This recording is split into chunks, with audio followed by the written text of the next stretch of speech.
LC oscillator. Question here, what is the mean by the LC circuit? And what are the LC oscillations? पहले उन लोगों ने ये बताया, एक सिंपल चीज है कि सपोज हमने जब सिंपल हार्मोनिक मोशन कंप्लीट की थी तब पता था कि सिंपल हार्मोनिक मोशन के अंदर स्फीयर यहाँ से इस डायरेक्शन में ऐसे मोशन करेगा, इसके पास इस पोजीशन के अंदर मैक्सिमम पोटेंशियल एनर्जी होती है, मैक्सिमम पोटेंशियल एनर्जी इस पोजीशन के अंदर, क्योंकि वहां स्टेडी होता है। लेकिन जैसे जैसे इस डायरेक्शन में आएगा इधर, तो इसका मतलब काइनेटिक एनर्जी इंक्रीज होगी, सिमिलरली पोटेंशियल एनर्जी डिक्रीज होगी। At centre kinetic energy maximum but potential energy zero, और जैसे वो आगे जाएगा तो again kinetic energy decrease and potential energy increase, and the end point the potential energy maximum and kinetic energy zero. But in total progress या process जितनी kinetic energy centre पे है उतनी ही पोटेंशियल एनर्जी दोनों एंड पे मिलेगी, उतनी ही potential energy दोनों एंड पे मिलेगी। क्लियर? तो ये जो है oscillation, similar oscillation LC oscillation में होता है। एलसी ऑसिलेशन का मतलब ये है कि इंडक्टर और कैपेसिटर दोनों पैरेलल में ऐसे कनेक्ट किए जाएंगे।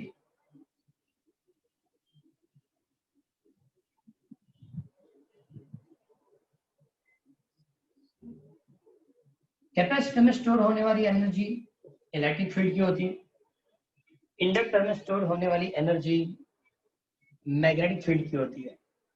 कैपेसिटर में स्टोर होने वाली एनर्जी किसकी होगी?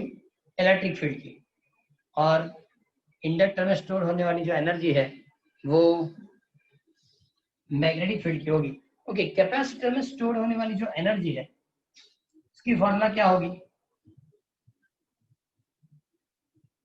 कैपेसिटर में स्टोर्ड एनर्जी की फॉर्मूला क्या होगी? Q square by 2C. Q square by 2C. Okay, energy of electric field Q square upon 2C. 1 by 2 1/2 CV square QV. and 1 by 2 QV. Similarly, energy stored in magnetic field is equal to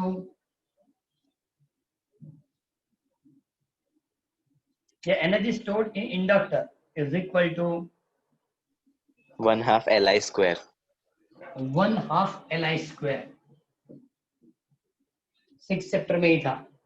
इसका मतलब ऐसा हुआ कि initially capacitor में suppose energy है, वो energy कहाँ जाएगी? इंडक्टर में। उसके बाद एनर्जी इंडक्टर से कहाँ आएगी? कैपेसिटर के अंदर। सिंपल चीज है, ओनली कैपेसिटर, ओनली इंडक्टर, वो सभी सर्किट हम पढ़ चुके हैं। ओके, एज फॉर एग्जांपल इस सर्किट के अंदर एलसी ऑसिलेशन इसलिए बताया जाता है कि एन और सी के बीच में ओके एनर्जी ऑसिलेट होती है। एज फॉर एग्जांपल कि सपोज इस टाइप की इलेक्ट्रिक करंट है, तो करंट पहले इंक्रीज होगा, बाद में डिक्रीज होगा, बाद में इंक्रीज और डिक्रीज। तो इस फिनोमिना को एक्सप्लेन करना तो क्या होगा कि इनिशियली ये पॉजिटिव प्लेट और ये नेगेटिव प्लेट, तो टोटली चार्ज कैपेसिटर यहाँ हम कनेक्ट करेंगे, जो कैपेसिटर टोटली चार्ज है ऐसा कैपेसिटर हम कनेक्ट करेंगे। तो इसका मतलब पहले इनिशियली एनर्जी कहाँ होगी? कैपेसिटर के अंदर कितनी? तो Q स्क्वायर अपॉन 2C जितनी होगी। ओके, अब positive to negative current pass होना शुरू हो जाएगा। आउटर सर्किट के अंदर positive to negative current pass होगा। जैसे जैसे करंट पास होगा मतलब चार्ज डिक्रीज होंगे, क्योंकि करंट पास होता है due to electric charge. Charge यहाँ से मोशन करेंगे, इसका मतलब चार्ज डिक्रीज होगा। जैसे जैसे चार्ज डिक्रीज होगा इलेक्ट्रिक करंट इंक्रीज होगा। ये करंट इंक्रीज होता है ड्यू टू कैपेसिटर डिस्चार्ज होता है। कैपेसिटर में से चार्ज डिक्रीज होंगे, इसका मतलब करंट क्या होगा? इंक्रीज। इस पोजीशन पे करंट मैक्सिमम है, इसका मतलब ये टोटली डिस्चार्ज हो जाएगा। कैपेसिटर की प्लेट पे किसी भी टाइप का इलेक्ट्रिक चार्ज नहीं है, तो आउटर सर्किट की करंट मैक्सिमम होगी। ओके, तो इस टाइमिंग को क्या बताएंगे? P/4। अगेन आगे जैसे चेक करो, जैसे करंट डिक्रीज होना शुरू होगा, करंट क्या होगा, डिक्रीज, इसका मतलब ये कैपेसिटर चार्ज होना शुरू हो जाएगा। करंट डिक्रीज इसलिए होता है कि अब इंडक्टर की एनर्जी कैपेसिटर में जाएगी। देखो पहले किसके पास एनर्जी थी, कैपेसिटर के पास, कितनी, Q²/2C, वहां तब इलेक्ट्रिक करंट था ही नहीं, तो ये एनर्जी जीरो थी, ये एनर्जी क्या थी, जीरो। ये पूरी प्रोसेस उन लोगों ने लास्ट में एक्सप्लेन की है, मैं आपको इनिशियली इसलिए एक्सप्लेन कर रहा हूँ, ये एक बार पता चल जाएगा प्रोसेस तो आपको इक्वेशन समझ में प्रॉब्लम नहीं होगा। तो इनिशियली जब आप चार्ज कैपेसिटर कनेक्ट करेंगे तो इतनी एनर्जी होगी, तब ये वाली एनर्जी जीरो, क्योंकि at T=0 maximum energy electric field की होगी, यहाँ करंट पास नहीं होगा, इसका मतलब ये एनर्जी जीरो हो जाएगी। अब जैसे जैसे टाइम पास होगा, ओके, करंट इंक्रीज होता जाएगा। क्यों करंट इंक्रीज होगा, ये टोटली चार्ज था, और जब टोटली चार्ज था तो पॉजिटिव टू नेगेटिव डायरेक्शन के अंदर इलेक्ट्रिक करंट प्रोड्यूस होगा। जैसा जैसे करंट इंक्रीज होगा, यहाँ चार्ज डिक्रीज होगा, चार्ज डिक्रीज होगा मतलब इलेक्ट्रिक फील्ड की एनर्जी डिक्रीज होगी, लेकिन मैग्नेटिक फील्ड की एनर्जी क्या होगी, इंक्रीज होगी। ओके, इसका मतलब इलेक्ट्रिक फील्ड की एनर्जी मैग्नेटिक फील्ड में कन्वर्ट हो रही है, किस स्टेप के अंदर, 0 to T/4। At T/4 timing current maximum, outer circuit में करंट मैक्सिमम मतलब यहाँ इलेक्ट्रिक चार्ज जीरो, ये टोटल एनर्जी जीरो हो जाएगी, टोटली एनर्जी कन्वर्ट किसमें हो जाएगी, तो मैग्नेटिक फील्ड के अंदर, मैग्नेटिक फील्ड के अंदर। अब ये करंट डिक्रीज होगा, करंट डिक्रीज होगा, इसका मतलब ये वैल्यू डिक्रीज होना शुरू हो जाएगी। जैसे जैसे करंट डिक्रीज होगा मतलब ये कैपेसिटर चार्ज होना शुरू हो जाएगा, कैपेसिटर क्या होगा, चार्ज। जैसे करंट डिक्रीज होगा, यहाँ चार्ज इंक्रीज होगा, ये वाली एनर्जी डिक्रीज होगी और ये वाली एनर्जी इंक्रीज होगी। एंड एट टाइम T/2 ये जीरो था, ये टाइम T/2 टाइम के अंदर, okay, electric current zero, current zero होगा मतलब ये सर्किट की, सॉरी, यहाँ की टोटली जो एनर्जी वो जीरो हो गई, और ये टोटल एनर्जी किसमें कन्वर्ट हो गई, कैपेसिटर के अंदर, क्योंकि कैपेसिटर टोटली चार्ज हो जाएगा, जैसा इनिशियली था ऐसा ही मिलेगा। ओके, लेकिन प्रॉब्लम क्या होगी कि पोलैरिटी चेंज हो जाती है, जब ये प्रोसेस बनता है तब ये वाली प्लेट नेगेटिव हो जाती है और ये वाली प्लेट पॉजिटिव हो जाएगी। ओके, अब फिर से करंट इंक्रीज होगा, लेकिन करंट की डायरेक्शन चेंज हो जाएगी क्योंकि पोलैरिटी चेंज है, इस डायरेक्शन में करंट पास होगा। जैसे जैसे करंट इंक्रीज होगा, आउटर सर्किट में करंट इंक्रीज होगा मतलब ये एनर्जी इंक्रीज होगी और ये इलेक्ट्रिक चार्ज क्या होंगे, डिक्रीज होंगे इस पॉइंट पे। इसका मतलब 3T/4 टाइमिंग, 3T/4 टाइमिंग पे करंट की वैल्यू मैक्सिमम, मतलब अब कैपेसिटी की टोटल एनर्जी कहाँ चल गई, इंडक्टर के अंदर गई। ओके, आउटर सर्किट में करंट मैक्सिमम, तो यहाँ चार्ज क्या हो जाएगा, जीरो एट 3T/4 टाइमिंग पे। क्लियर। और बाद में जैसे जैसे करंट डिक्रीज होगा फिर से ये चार्ज इंक्रीज होने लगेंगे, लेकिन जब इंक्रीज होगा तो यहाँ फिर से पोलैरिटी चेंज होगी, ये प्लस होने लगेगा और ये माइनस, लेकिन जैसे जीरो होगा इस टाइप की इनिशियल पोजीशन हो जाएगी। इसका मतलब देखो यहाँ बताए 0 to T/4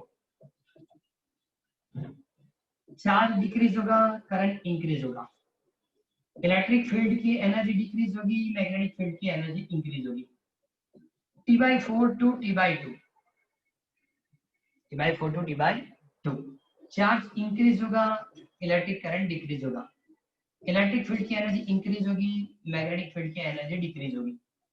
then T/2 to 3/4 इसके लिए, ओके, अगेन क्या होगा, charge decrease, current increase, energy of electric field decrease, energy of magnetic field increase, and last 3T/4 to T, मतलब पूरा पीरियड टाइम खत्म हो गया। इसमें क्या होगा, तो इलेक्ट्रिक सॉरी चार्ज इंक्रीज होगा और electric current decrease, so electric field की एनर्जी इंक्रीज होगी और मैग्नेटिक फील्ड की एनर्जी डिक्रीज होगी। ये पूरी साइकिल इस तरह से कंप्लीट होगी। इसका मतलब क्या हुआ कि इस पूरे प्रोसेस के अंदर इलेक्ट्रिक चार्ज के हिसाब से, इलेक्ट्रिक चार्ज के हिसाब से एनर्जी या इलेक्ट्रिक चार्ज बताओ तो भी चलता है, इलेक्ट्रिक चार्ज ये दोनों के बीच में ऑसिलेट होता है, किसके बीच में, एल और सी के बीच में, एल और सी के बीच में इलेक्ट्रिक चार्ज क्या होंगे, ऑसिलेट होंगे, इसलिए इसको एलसी ऑसिलेटर बताया जाता है। इसको क्या बताया जाता है, एलसी ऑसिलेटर। ओके, तो सबसे पहले तो what is the main by LC circuit, ने what are the LC oscillation, clear, वो उन लोगों ने लिख के दिया था। लेकिन मैंने जो आपको प्रोसेस एक्सप्लेन किया वो प्रोसेस 25 नंबर क्वेश्चन में दिया है। पहले 25 नंबर क्वेश्चन पढ़ो। कौन सा? 25 नंबर। पहले इसकी प्रोसेस पता चल जाएगी ना तो इक्वेशन आपको इजीली पता चलेगा। इसलिए मैंने पहले आपको 25 नंबर क्वेश्चन पढ़ा है। ओके, पहले 25 नंबर क्वेश्चन कंप्लीट करो, एक बार पूरा पढ़ लो।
ट्वेंटी फाइव नंबर क्वेश्चन पढ़ा।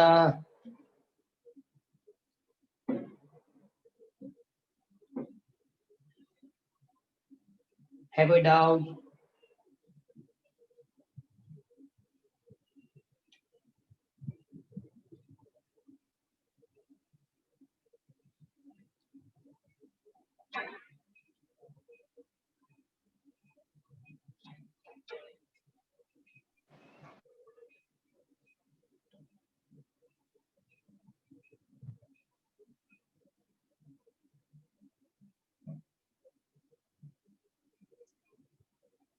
क्योंकि LC ऑसिलेशन एक्सप्लेन करने के लिए इनिशियली तो पहले प्रोसेस ही समझना पड़ेगा। जब तक प्रोसेस नहीं पता चलता इक्वेशन लिखने से कोई फायदा नहीं है। इसलिए मैंने आपको पहले LC ऑसिलेशन के अंदर 25 नंबर क्वेश्चन पहले पढ़ाया कि वर्क कैसे करेगा। इसमें दो ही कंपोनेंट है, L और C। जब सर्किट स्टार्ट होती है तो इनिशियली ये टोटली चार्ज होता है, ओके। और जैसे आप रखेंगे तो पॉजिटिव टू नेगेटिव चार्ज की ओर अपने आप करंट पास होगा। फिर से एक बार एक्सप्लेन कर रहा हूं, positive charge to negative charge की ओर करंट पास होना शुरू हो जाएगी। जैसे जैसे करंट पास होगा कैपेसिटर की एनर्जी डिक्रीज होगी, इसका मतलब इलेक्ट्रिक फील्ड की एनर्जी डिक्रीज होगी। सर्किट से करंट इंक्रीज होगा, इसका मतलब इंडक्टर की एनर्जी इंक्रीज होगी, और इंडक्टर की एनर्जी मतलब मैग्नेटिक फील्ड की एनर्जी इंक्रीज होगी। इसका मतलब इलेक्ट्रिक फील्ड की एनर्जी मैग्नेटिक फील्ड की एनर्जी में कन्वर्ट होती है। यह कैपेसिटर की एनर्जी इंडक्टर की एनर्जी में कन्वर्ट होती है, ओके। तो मैंने बताया कि जैसे t इक्वल 0 पे था, चार्ज मैक्सिमम, करंट 0, ओके। ये इलेक्ट्रिक करंट वर्सेस टाइम के लिए हमने कंप्लीट किया। अब करंट इंक्रीज होता है, जैसे जैसे करंट इंक्रीज होगा ये चार्ज डिक्रीज होगा। मतलब फर्स्ट पोर्शन के अंदर 0 to T/4 चार्ज डिक्रीज होगा, बट करंट क्या होगा, इंक्रीज। तो इलेक्ट्रिक फील्ड की एनर्जी डिक्रीज होगी, मैग्नेटिक फील्ड की एनर्जी इंक्रीज होगी। At T/4 current maximum, but charge on a capacitor plate 0, totally क्या हो जाएगा, 0। अब करंट डिक्रीज होगा, अब करंट डिक्रीज होगा तो इसका मतलब यहाँ क्या होगा, चार्ज इंक्रीज होने लगेगा, यहाँ चार्ज इंक्रीज होगा। लेकिन चार्ज इंक्रीज होते वक्त ये नेगेटिव बनता है और ये पॉजिटिव बनता है। मतलब इस टाइमिंग के अंदर जैसे जैसे करंट डिक्रीज होगा, मैंने यहाँ लिखा है T/4 to T/2 charge increase होगा, करंट क्या होगा, डिक्रीज, ओके। तो ऊपर वाली प्लेट नेगेटिव और नीचे वाली प्लेट पॉजिटिव बनती है, ओके। और इस तरह से क्या होगा, चार्ज यहाँ इंक्रीज होता जाएगा, मतलब कैपेसिटर चार्ज होगा और इंडक्टर के अंदर की एनर्जी करंट डिक्रीज होगा, मतलब उसकी एनर्जी डिक्रीज होगी। तो लिखा है कि इलेक्ट्रिक फील्ड की एनर्जी इंक्रीज होगी, मैग्नेटिक फील्ड की डिक्रीज होगा।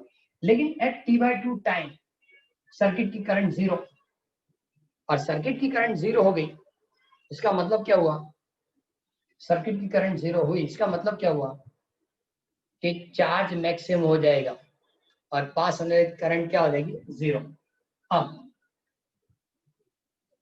T/2 to 3D/4 करंट क्या होता है, इंक्रीज।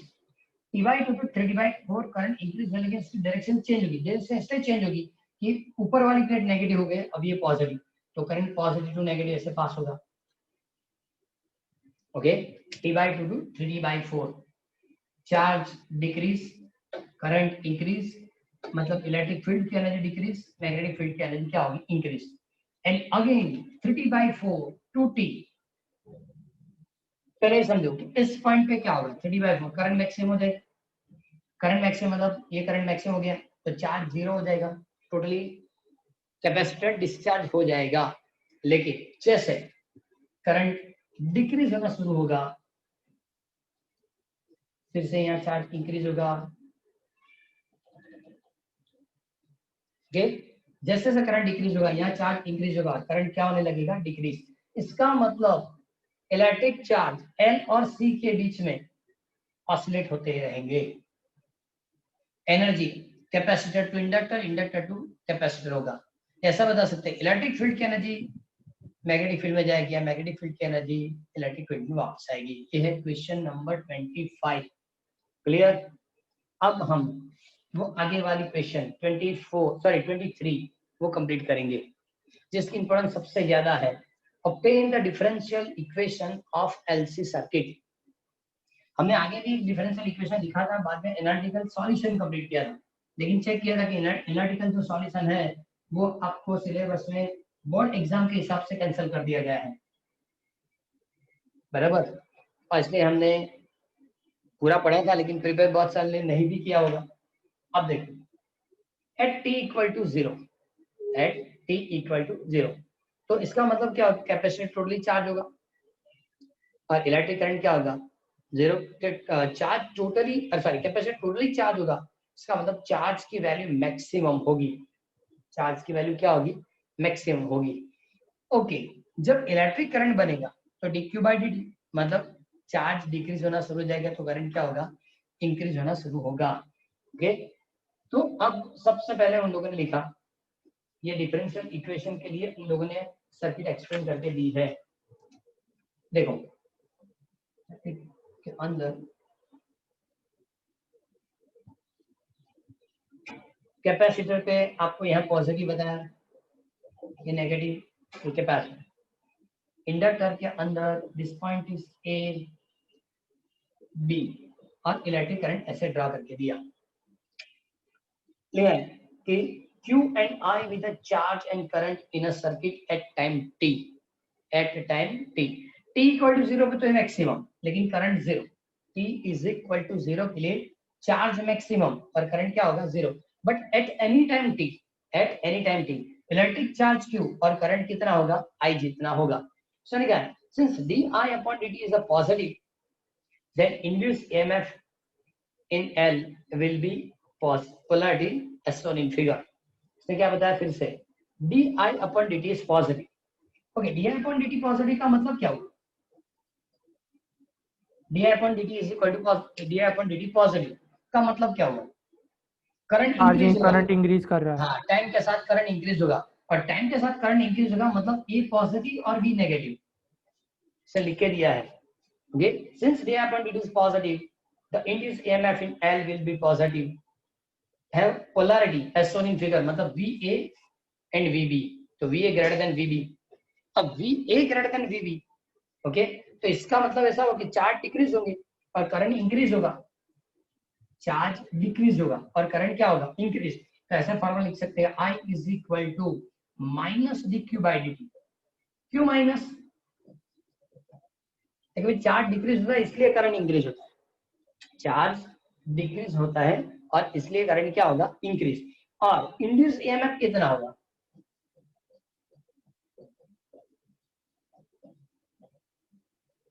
तो इसको लिख सकते हैं minus L D I upon D D. एक इसकी पोटेंशियल है, कैपेसिटर की पोटेंशियल क्या होती है, Q by C, Q upon C. So according to Kirchhoff second law, ये दोनों की एडिशन क्या होनी चाहिए, 0 होनी चाहिए। So minus L D I upon D D plus Q by C, and that is equal to 0। Okay, अब एक चीज और रख सकते हैं, सर को दिख नहीं रहा, कौन सा, सर बोर्ड पे कुछ लिखा हुआ दिख नहीं रहा, क्लियर नहीं है। बंद नहीं कर दी तूने, अरे बाकी नहीं किसी को सर। ऐसा कोई प्रॉब्लम हुआ भाई, नो सर। शिव, हाँ सर। सपना हाँ जो सर, नहीं दिख हैं? रहा। नहीं दिख रहा, हाँ सर, क्लियरली देखाय છે। क्लियर देखाय છે।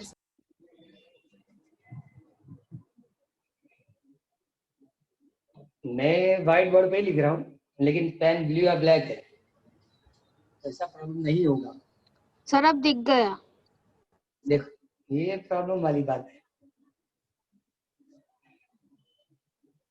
जो बताए वो हमारे हाथ में गीले होने लागे तो हम आंख बंद થઈ ને તો એવું થાય કે ભાઈ બોલ પર ન દેખાતું એવું નથી થતું ને શિવ? અરે ના સર, ઊંઘમાં નથી અમે લોકો। એટલે એવું છે કે સારા સપના જોવા જોઈએ પણ એના માટે ઊંઘવું જોઈએ, તો પછી બપોરે કે એવી આમ ચાલુ પીરિયડ ને ઊંઘી જાવ। સર રાતની ઊંઘ બહુ થઈ રહી, હે રાતની ઊંઘ બહુ થઈ ગઈ। એટલે પણ લિમિટ હોય ને, 8-10 કલાક રાતની ઊંઘ લિમિટ માં જ હોય ને, કેટલી સર 11 કલાક તો ઊંઘું જ છું। ના સાચી વાત બહુ ઓછું ઊંઘ્યું કહેવાય છે, એટલે 24 માંથી ખાલી ગયા સર 24 માંથી ખાલી 11 જ એમ, એટલે હા સર, બીજું કલાક વાંચવું પડે, ભણવું પડે। મિનિમમ 50% ના ના, તો minus L di upon dt plus Q by C equal to 0 according to Kirchhoff second law, according to Kirchhoff second law, but I is equal to, अभी लिखा ना माइनस dq अपॉन dt, ये valuation में यहाँ add करूंगा तो minus minus पहले तो प्लस हो जाएगी, L d square Q by dt square plus Q by C is equal to 0। Okay, थोड़ा और चेंज करेंगे, D square Q by D T square plus Q by L into C and that is equal to 0। और ये differential equation जो है, okay, इसको ऐसे भी लिख सकते हैं, D square Q by D T square plus omega 0 square Q is equal to 0, क्योंकि हमने आगे पढ़ा था कि omega 0 is equal to 1 by root L C, square करेंगे तो 1 upon L C, so 1 upon L C is equal to omega 0 square, sorry omega 0 square Q into is equal to 0। Okay, clear? तो ये जो equation है, ये equation, इसको differential equation of LC oscillator बताया जाता है, differential equation of LC oscillator. एक चीज और भी है, अब omega 0 is equal to 1 upon root LC and that is equal to 2 pi f0 लिखेंगे, तो हमने पहले भी लिखा था f0 is equal to frequency, f0 is equal to क्या लिखेंगे 1 अपॉन 2 पाई रूट एलसी। ये सभी इक्वेशन हम जानते हैं, मैं तो इसकी बात करेंगे। ये इक्वेशन ऐसा है, मेरे ख्याल से 23 24 मर्ज करके आपको 4 मार्क्स में पूछ सकते हैं। फिर से बता रहा हूँ, 23 24 obtain the equation, sorry, obtain the differential equation of LC oscillator, okay, और बाद में solve the differential equation of LC circuit and obtain the expression of current, बराबर। तो ये हमने डिफरेंशियल इक्वेशन कंप्लीट किया, किसका, एलसी ऑसिलेटर की डिफरेंशियल इक्वेशन। क्लियर? देखो ये सी कैपेसिटर, ये था inductor, initially T equal to 0 time capacitor maximum charge होगा या फुल्ली चार्ज होगा, तब ऊपर वाली प्लेट पॉजिटिव, ये बनेगी negative, so current flow from positive to negative. Okay, तो उसने लिखा कि ये पोलैरिटी पॉजिटिव बनेगी और ये पोलैरिटी क्या होगी, नेगेटिव, तब जाके इस डायरेक्शन में करंट पास होगा। लेकिन करंट जो मिलता है वो अकॉर्डिंग टू इलेक्ट्रिक चार्ज, लेकिन चार्ज डिक्रीज होता है तब करंट इंक्रीज हुआ, and therefore I is equal to minus dq by dt। Now the EMF produce होने से जो पोटेंशियल, मतलब पोटेंशियल चेंज मिलता है, या potential of inductor VL is equal to minus L di by dt। Similarly, the potential of capacitor is equal to Q by C according to Kirchhoff's second law। मतलब ये दोनों का add कर दो तो 0, इसका मतलब ये दोनों का ऐड करेंगे तो इक्वल टू 0। लेकिन अभी हमने किया कि I is equal to dq by dt, ये वैल्यू यहाँ ऐड कर लो, तो L minus minus plus L d square q by dt square plus q by c and that is equal to 0। ये L डिवीजन में ले लो, तो d square q by dt square q by l c, 0 by l तो होता ही नहीं, मतलब 0, लेकिन 1 upon l c equal to omega 0 square, so d square q by dt square plus omega 0 square q is equal to 0। पहले ये question complete कर दो, the differential equation of LC oscillator. Clear? बराबर। और एक चीज और बताओ कि ये जो इक्वेशन है वो आपने 14 चैप्टर में differential equation of simple harmonic motion में पढ़ा था। सिंपल हार्मोनिक मोशन की equation D square Y by D T square plus omega 0 square Y is equal to 0, या एक्स के लिए लिखा हो, so D square X by D T square plus omega 0 square is equal to 0। ये दोनों simple harmonic motion के differential equation है इन chapter number 14 11th। Okay, 11th के अंदर ही था। अब 11th के अंदर ये जो फॉर्मूला थी, ओके, उसकी जो सॉल्यूशन थी, इससे आज कंप्लीट होगा, लेकिन ये दोनों इक्वेशन इक्वल है। तो सबसे पहले आप वो कंप्लीट करो, क्वेश्चन नंबर 23।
बड़ा क्वेश्चन।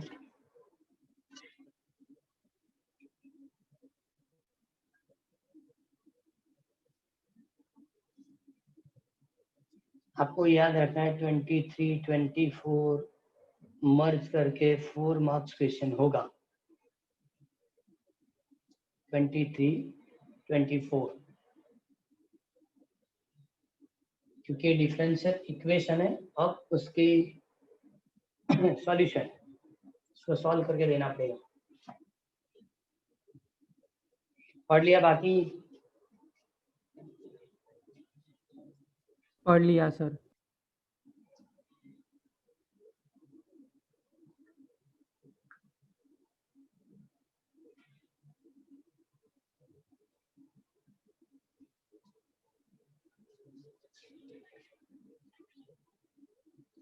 अब देखो, जो डिफरेंशियल इक्वेशन है D square Q by D square, ये वाला, इसको कंपेयर करेंगे तो simple harmonic motion chapter number 14 11th। Okay, तो ये रहेगा। उन लोगों ने लिख के दिया कि इस टाइप की उसने ये वाली इक्वेशन लिखी है, चेक करो ये इक्वेशन। और जब ये इक्वेशन लिखी इसके साथ उसने कंपेयर करके दिया है, तो उसका मतलब ऐसा हुआ कि ये एक्स एक्सिस की इक्वेशन है और एक्स की इक्वेशन होगी तो इसके लिए सॉल्यूशन होगा q is equal to qm cos omega t plus 5। आपको सपोज याद हो तो 11 के अंदर एक्स एक्सिस के लिए जो डिफरेंशियल इक्वेशन था उसकी solution y is equal to जगह x equal to a cos omega t plus 5 था। a cos omega t plus 5। Okay, similar a मतलब क्या, उस इक्वेशन के अंदर a क्या होता है? एम्पलीट्यूड। एम्पलीट्यूड। एम्पलीट्यूड मतलब maximum displacement, maximum displacement. Similar here q is equal to qm cos omega t plus 5। क्योंकि दोनों को कंपेयर करेंगे तो हमने x की जगह q रखा है। ओके, तो इस तरह की कंडीशन होगी। क्लियर? तो सिमिलर है ये x, तो a मतलब maximum displacement on x axis, तो q तो मैक्सिमम चार्ज मतलब qm cos omega t plus 5। Clear? इस तरह से उन लोगों ने हमको इक्वेशन लिख के दिया। अब qm the maximum value of q, फिर से बता रहा हूं, और phi क्या है? तो phase, but at t equal to 0 q is equal to क्या होगा? qm t is equal to 0, q is equal to qm। so now qm is equal to qm, यहां ऐड कर रहा हूं cos t equal to 0, 5 हो गया। and therefore qm cancel, so cos phi is equal to 1 and therefore phi is equal to 0, phi equal to 0। इसका मतलब ये 0 हम यहां रख सकते हैं, तो फार्मूला मिली q is equal to qm cos omega t। तो LC ऑसिलेटर के अंदर इलेक्ट्रिक चार्ज चेंज होगा with respect to time from this equation q is equal to qm cos omega t। So now what is the value of electric current? So I equal to dq by dt। I is equal to क्या लिखेंगे? dq upon dt। क्या आ सकता है answer?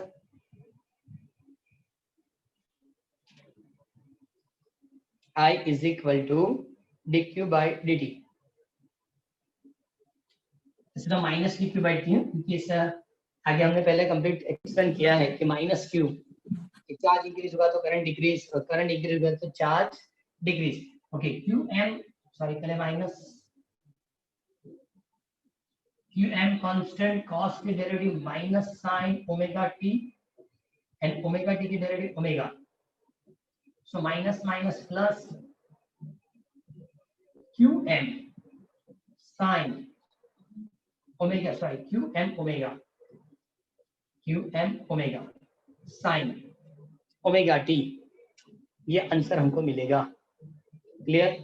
लेकिन हमने check किया कि हमने जब फ्रीक्वेंसी लिखी थी, यहां से हमने प्रॉब्लम किया है तो फ्रीक्वेंसी ओमेगा 0 लिखा था, हमने फ्रीक्वेंसी कौन सी ली, ओमेगा 0, मतलब इसमें ओमेगा 0 करके इक्वेशन आएगा। Q की वैल्यू है QM cos omega 0t, I की value QM omega 0 sin omega 0t। लेकिन आगे हमने एक बार ये कंप्लीट करके दिया है कि भाई QM omega 0 and that is equal to IM। कहाँ लिखा था ऐसा,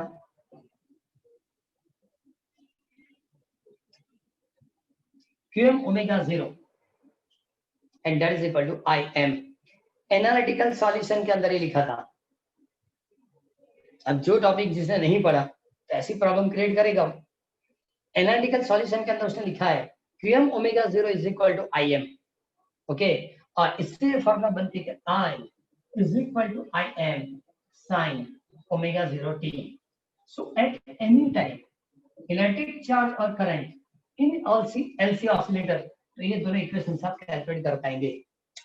अब फिर से बता रहा हूँ कि initially at t equal to 0 capacitor totally charge था लेकिन करंट नहीं था, तो चेक करो at t equal to 0, t equal to 0 मतलब cos 0 1, q equal to qm। इसका मतलब क्या हुआ, कैपेसिटर पे मैक्सिमम इलेक्ट्रिक चार्ज होंगे। But at t equal to 0, यहाँ रखो साइन 0 0, करंट की वैल्यू 0 होगी। तो एलसी ऑसिलेटर में ऐसा ही होता है, इनिशियली चार्ज मैक्सिमम होता है, ओके, तब सर्किट से पास होने करंट क्या होगी, 0। ये दोनों इक्वेशन हमने सिंपलीफाई करके दिया है, ओके। तो ये जो सिंपलीफिकेशन मैंने इतना लिखा यहाँ तक तो था ही, क्योंकि ये दोनों सिंपल हार्मोनिक मोशन के इक्वेशन है।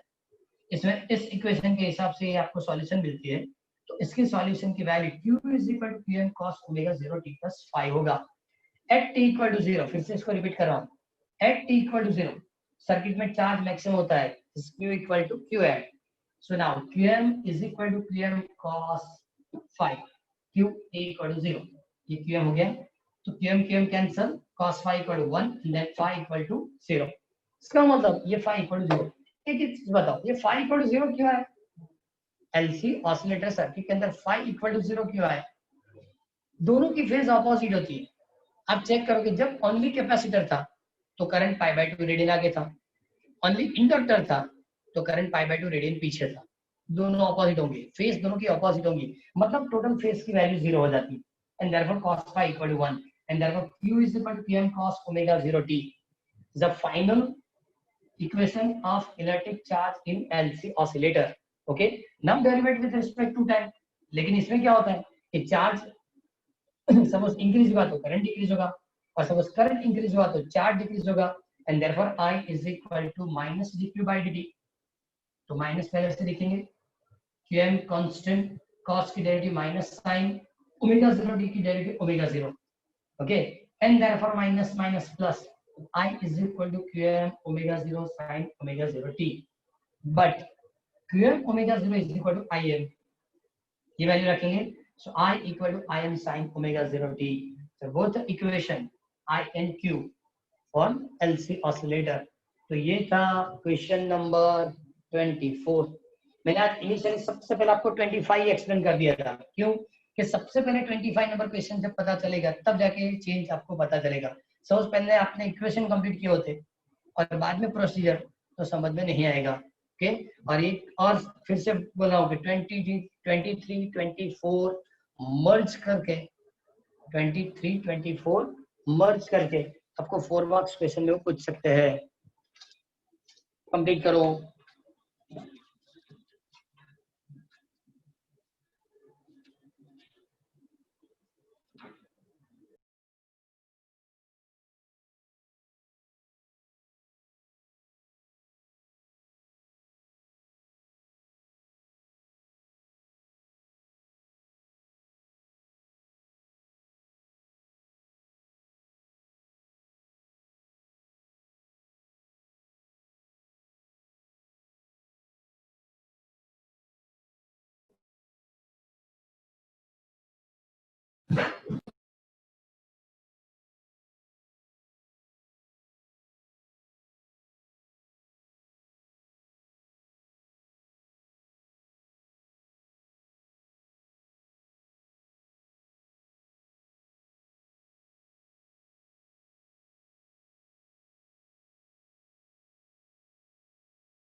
कंप्लीट। Yes, sir.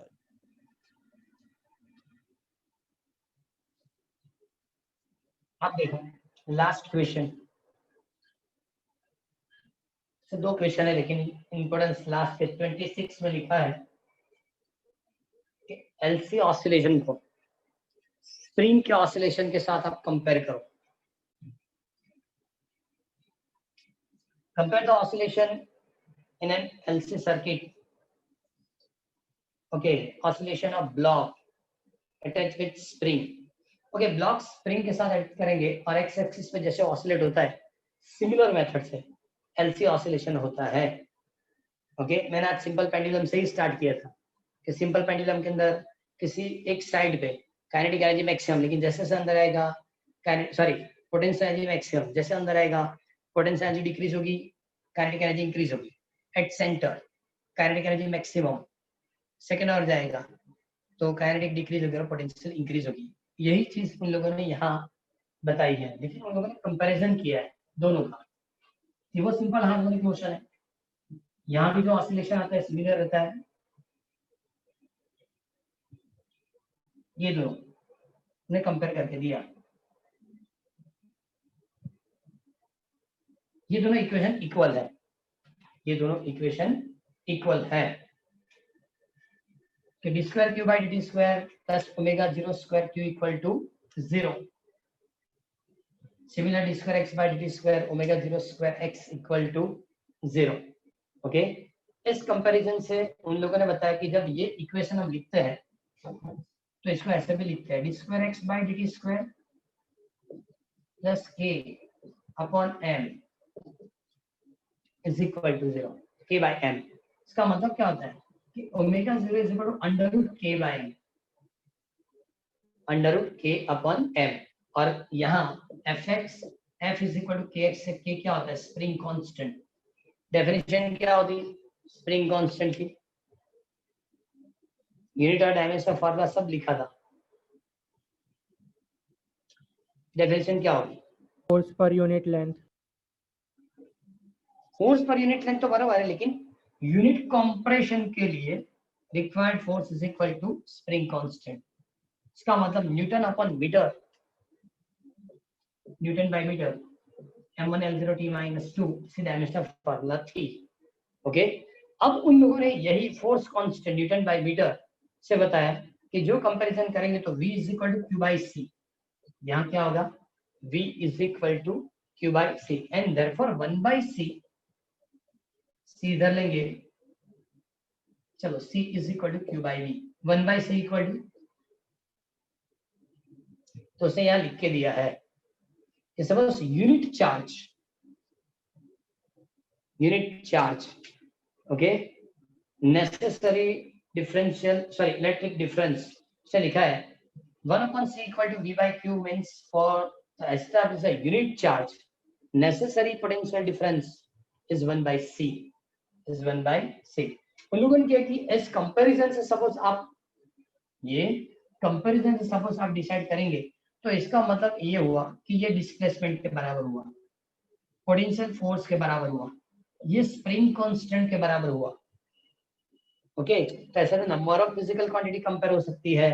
एक चार्ट दिया है देखो, mechanical system, electrical system, mass equal to inductance, mass equal to क्या होगा inductance, force constant is equal to 1 by C.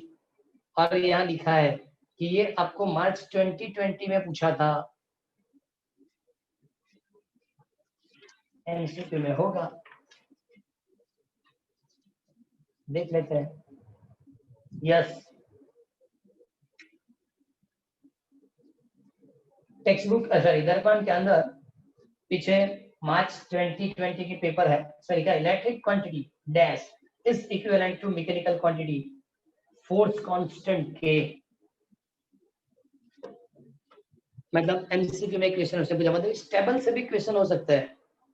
Clear, तो फोर्स कांस्टेंट को इक्विवेलेंट क्या होता है, रेसिप्रोकल ऑफ कैपेसिटेंस, डिस्प्लेसमेंट मतलब electric charge, velocity dx upon dt equal to I dq by dt, velocity equal to electric current. Okay, mechanical energy 1/2 kx square plus 1/2 mv square. 1/2 kx square इसने लिखा कि यहाँ potential energy for spring है, मतलब elastic potential energy है। So 1/2 kx square plus 1/2 mv square, तो similar वहां भी लिखा, क्या होगा 1/2 q square sec square 1/2 mv square. Main चीज आप एमसीक्यू में वही कंपेयर करके देंगे, कौन सी, x इक्वल डिस्प्लेसमेंट इक्वल टू क्या होगा, करंट इक्वल टू या वेलोसिटी इक्वल टू क्या होगा, वो चार्ट आप प्रॉपर्ली प्रिपेयर करेंगे। और number of questions last time भी मैंने वो एनालिटिकल सॉल्यूशन के वक्त भी एक डिफरेंशियल इक्वेशन लिखा था, ओके, कि D square Q by D square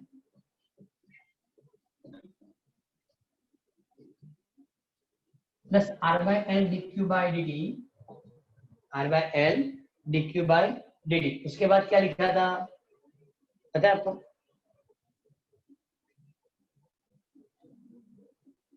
याद है,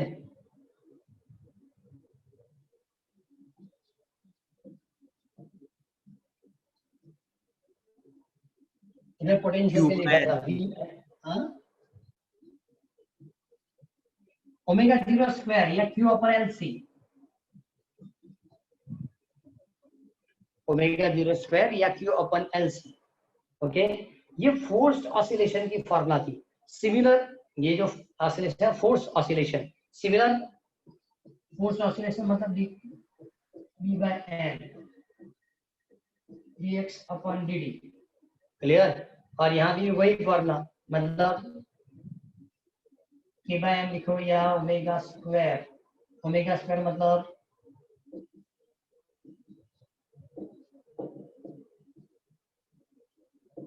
f0 by m। ये 11th में फोर्स ऑसिलेशन के लिए था, और ये एनालिटिकल सॉल्यूशन के वक्त differential equation of electric charge था। ये दोनों को भी कंपेयर करके उन लोगों ने एक लिस्ट बनाई है। इसका मतलब इससे कहीं ना कहीं हमको एमसीक्यू हो सकता है। ये कौन सा क्वेश्चन था 26, ये कौन सा क्वेश्चन था 26 और 28।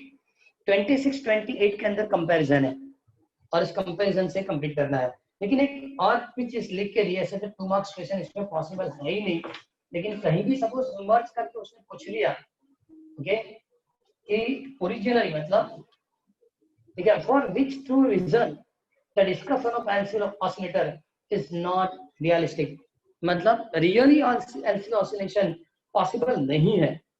इससे 2 रीजन है। फर्स्ट रीजन क्या लिख के दिया कि इंडक्टर के लिए रेजिस्टेंस की वैल्यू 0 होनी चाहिए, लेकिन थोड़ा बहुत रेजिस्टेंस होता है, और जब थोड़ा बहुत रेजिस्टेंस होता है तो टोटली इंडक्टर की एनर्जी कैपेसिटर में नहीं जाती, और कैपेसिटर की टोटल एनर्जी इंडक्टर में भी नहीं जाती, मतलब एनर्जी लॉस होती जाएगी। और जैसे जैसे एनर्जी लॉस होगी तो डैम्प ऑसिलेशन के तौर पे वर्क करेगा, मतलब electric field to magnetic field, magnetic field to electric field, जैसे जैसे चेंज होगा एनर्जी डिक्रीज होती जाएगी, बाद में ऑसिलेशन बंद हो जाएंगे। फर्स्ट क्वेश्चन है। सेकंड, अब तो रेजिस्टेंस 0 है ही नहीं, अब रेजिस्टेंस 0 है ही नहीं, तो इसका मतलब क्या हुआ कि टोटल एनर्जी जो है वो कांस्टेंट नहीं रहेगी। हमने बताया कैपेसिटर की टोटल एनर्जी इंडक्टर में, इंडक्टर की टोटल एनर्जी कैपेसिटर में, ओके, ये पॉसिबल रहेगी नहीं, ये तो डिक्रीज होती जाएगी। ये क्या होती जाएगी, डिक्रीज होती जाएगी, और जो डिक्रीज होगी वो एनर्जी इलेक्ट्रोमैग्नेटिक वेव के तौर पे डिक्रीज होती है। सिस्टम से सपोज एनर्जी डिक्रीज हुई तो इलेक्ट्रोमैग्नेटिक वेव के तौर पे डिक्रीज होती है, और इसमें रेडियो और टीवी जो ट्रांसमिशन होता है, मतलब हम प्रोग्राम जो देख रहे हैं वो इलेक्ट्रोमैग्नेटिक वेव्स है, और इसी फिनोमेना से मिलता है एलसी ऑसिलेटर से। मतलब ये 2 कारण के लिए इसका मतलब ये रियलिस्टिक में पॉसिबल नहीं है, सिर्फ थियरी है। तो क्वेश्चन कौन कौन से कंप्लीट करने हैं 23, 24, 25, 26 and 27, बराबर 23 to 27 ये लिख के देना है। और सेकेंड चीज, वो जो टेबल है वो एक बार पढ़ना, क्योंकि एमसीक्यू में कहीं ना कहीं 1 मार्क में वो रहेगा। इक्विवेलेंट फिजिकल क्वांटिटी कौन सी है वो आपको कंप्लीट करना पड़ेगा। आज हमने एलसी ऑसिलेटर पूरा कंप्लीट किया है, अब नेक्स्ट में ट्रांसफर हो जाएगा, और ट्रांसफर हो गया इसका मतलब चैप्टर की थियरी कंप्लीट हो जाएगी। क्लियर? और बाद में हम न्यूमेरिकल स्टार्ट करेंगे। आज इतना ही रखेंगे। सर कल लेक्चर होगा? बोलो। कल लेक्चर होगा सर? हर बार तो क्यों क्वेश्चन पूछ रहा है? कल लेक्चर होगा, स्कूल में क्यों नहीं पूछता? स्कूल पर डिपेंड है, स्कूल जो कहेगी वही होगा कल। स्कूल में फोन करके पूछो कल लेक्चर है कि वहां आना है, बराबर। अभी कोई मैसेज नहीं आया, इसलिए अभी मैं आपको नहीं बता सकता। स्कूल में पूछना पड़ेगा कि कल लेक्चर है या नहीं। સર बोलो। દિવાળી પછી જો ફોર એક્ઝામ્પલ સ્કૂલ ચાલુ થાય તો સર અવર્સ કેટલા હોઈ શકે એના? અવર્સ તો પ્રશ્ન જો એક મિનિટ, એ તો ગાઈડલાઈન શું આવે છે ડિપેન્ડ। સ્ટાર્ટ થશે તો પૂરેપૂરી સ્ટાર્ટ થાય, પછી શું કામ બાકી રાખે?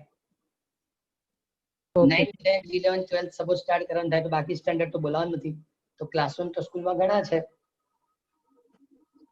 બરાબર। હા સર. એટલે એવી કોઈ પોસિબિલિટી ઓફ પ્રોબ્લેમ આવવાનું નથી। પણ ડિપેન્ડ એટલું જ છે કે એ લોકો આપણને